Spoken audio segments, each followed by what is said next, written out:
Durga Puja 2025-এর first পর্বে আমি তোমাদের সাথে শেয়ার করেছিলাম কল্যাণী কাঁচরাপাড়া নৈহাটির কিছু দুর্গা মণ্ডপ এবং প্রতিমা।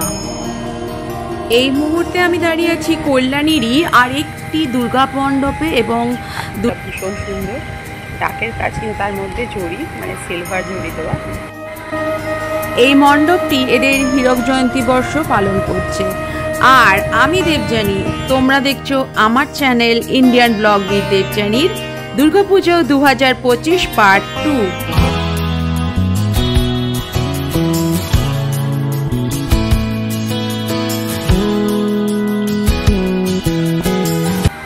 আমার এই পার্ট 2-তে শুধুমাত্র কল্যাণী থাকবে না, কল্যাণীর সাথে থাকবে কাঁচরাপাড়ার কিছু ফেমাস প্যান্ডেল। আর আমি এখন চলে এসেছি কল্যাণীর এ ব্লকে, কল্যাণী A9 স্কোয়ার পার্কের পুজোতে। এটিও একটি ফেমাস পুজো। আর এখানে বানানো হয়েছে যে মণ্ডপটি, সেটা হচ্ছে ময়ূরের দেশে, ময়ূরের রাজ্যে মা দুর্গা। তো এখানে চারিপাশে বিশাল বড় বড় আকৃতির ময়ূর তৈরি করা হয়েছে, দেখতেই পাচ্ছ, অপূর্ব সৌন্দর্য। আর এই হচ্ছে রাজপ্রাসাদ। ময়ূরের রাজপ্রাসাদে মা দুর্গাকে এখানে আহ্বান করা হয়েছে। A9 স্কোয়ার পার্কের পুজো প্রতি বছরই খুব সুন্দর করে আয়োজন করা হয়। শুধুমাত্র ITI লিগুনাস ক্লাব নয়, কল্যাণীতে আরও ভালো ভালো সুন্দর সুন্দর পুজো প্যান্ডেল কিন্তু আয়োজন হয়, পুজোর আয়োজন হয়। তো এখানে দেখতেই পাচ্ছ A9, আর সুন্দর করে লেখা রয়েছে আই লাভ কল্যাণী। তো চলো আস্তে আস্তে আমরা পুজো মণ্ডপের ভিতরে প্রবেশ করি। মণ্ডপের ভিতর প্রবেশ করতেই একটা মিক্স শিল্পকলার আর নিদর্শন এরা তুলে ধরেছে, সেটা আমরা দেখতে পাচ্ছি। এই দেখো, যেখানে রাজস্থানের ঝাড়খা বা জালি কাজের হ্যান্ডক্রাফটস আর হ্যান্ডিক্রাফটসের কাজ কর্নারে কর্নারে প্রকাশ পাচ্ছে। আর জানলাগুলোতে এইগুলো হচ্ছে যামিনী রায়ের বাবু বিবির পটচিত্র। আর এটা একটা যামিনী রায় এবং রাজস্থানী কাজের একটা শিল্পকলার মিশ্রণ। আর প্রত্যেকটা প্যান্ডেলের মতো এই প্যান্ডেলেও ঝাড়বাতি রয়েছে, ভীষণ সুন্দর। আর মাকে তুলে ধরা হয়েছে খুব সিম্পলের উপরে, খুব সুন্দরভাবে। শিল্পী শিল্পকলার প্রতিটা কর্নারে এত সুন্দরভাবে সে প্রকাশ করেছে, দেখলেই অবাক হয়ে যেতে হয়। কত পরিশ্রম এবং কত দিনের পরিশ্রমে এই মণ্ডপটি তৈরি করা হয়েছে।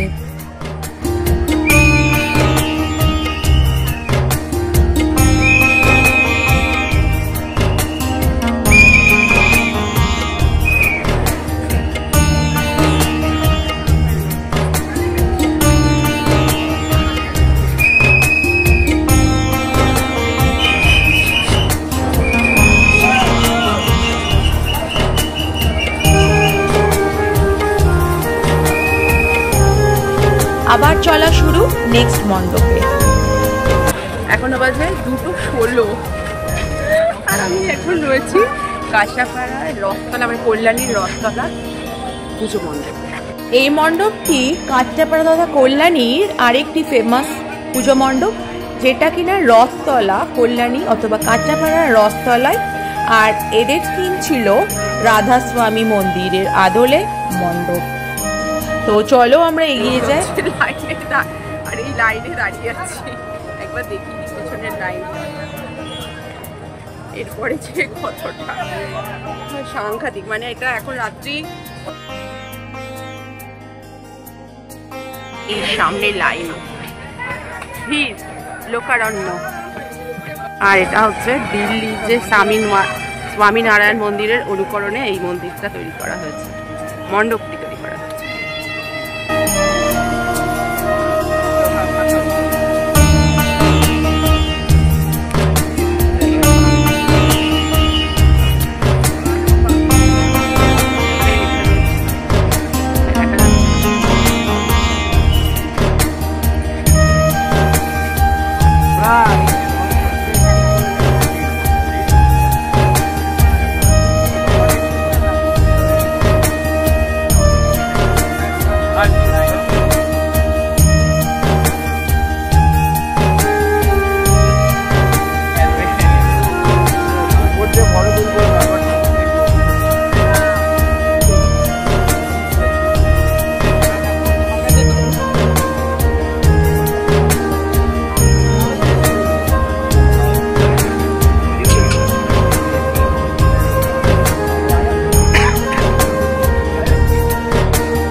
রাধাস্বামী মন্দির তোমরা অনেকেই দেখেছো, আর এই প্যান্ডেলটি দেখে নিশ্চয়ই বুঝতে পারছো, কোথাও দেখেই মানে বোঝা যাবে না যে এটি রাধাস্বামী মন্দিরের আদলে বানানো একটি মণ্ডপ। একদম রাধাস্বামী মন্দিরের বাইরে এবং ভিতরে যেভাবে কাজ করা, সেই কাজটাকে পুরোটাই তুলে ধরা হয়েছে এই মণ্ডপে। আর এত ভিড় যে আমি সঠিকভাবে না স্থির হয়ে দাঁড়িয়ে ফটোগ্রাফি বা ভিডিওগ্রাফি করতেই পারছিলাম না। দেখতেই পাচ্ছ কীরকম আমার হাতটা একবার এদিক আর একবার ওদিক হচ্ছে। তার মধ্যে থেকেও তুলে আনা হয়েছে, মানে আমি তুলে এনেছি শেয়ার করার জন্য কিছু কিছু অংশ। তো কেমন লাগলো মণ্ডপগুলি তোমরা কিন্তু অবশ্যই কমেন্ট করে জানবে। তোমাদের কমেন্টের অপেক্ষায় থাকি এবং কমেন্টগুলো পড়ে আমার ভীষণ ভালো লাগে, আর নেক্সট ব্লগের জন্য আমি এনকারেজড হই। তো থ্যাংক ইউ তোমাদের মূল্যবান মন্তব্যের জন্য।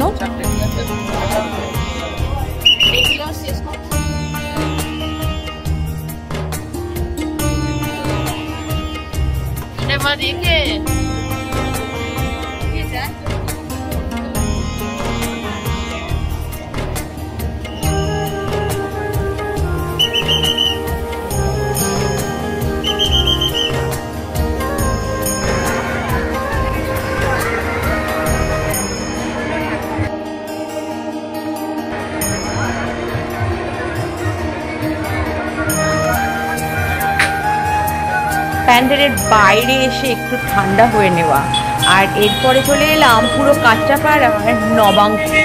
এটি একটি ফেমাস পূজা মণ্ডপ। তো অনেকটা ভিতরে গিয়ে আর এই মণ্ডপটা দেখতে হয়। তার বাইরে যেখানে আমি যাচ্ছি আলোর কাজটা নিশ্চয়ই দেখতে পাচ্ছি, ভীষণ সুন্দর একটা আলোর কাজ, আর তার সাথে সুন্দর মণ্ডপ।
নবাঙ্কুর থেকে বেরিয়ে চলে গেলাম ষোলরপল্লী কাঁচরাপাড়া, আরেকটি ফেমাস পুজো। আর যেতে যেতে যে কটা দুর্গা প্রতিমা সামনে পেয়েছিল আমি তোমাদের জন্য তুলে ধরেছি। আর এখানে যে আলোর কাজ, সেটা না আমার কাছে খুব সুন্দর লেগেছে। একটা কার্টেন মতো, তার নিচে লাইট লাগানো। তো চলো এবার আমরা যাই ষোলরপল্লী কাঁচরাপাড়া। আর এখানে তুলে ধরা হয়েছে Umaid Bhawan palace, Rajasthan, gleaming in golden sandstone. The Umaid Bhawan palace Jodhpur sits high above the blue sea. সত্যি গোল্ডেন কালারের। আর এটি হচ্ছে কাঁচরাপাড়া পৌরসভা। আর ঠিক স্টেশনের, কাঁচরাপাড়া স্টেশনের ঠিক কাছে, মানে ঠিক পিছনে, একদম 1 মিনিটের হাঁটা পথে। তো আমরা এবার পরিদর্শন করব উমেদ ভবন।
উমেদ ভবন তথা ষোলরপল্লী প্যান্ডেল থেকে বেরিয়ে এবার সোজা বাড়ি ফেরার পালা।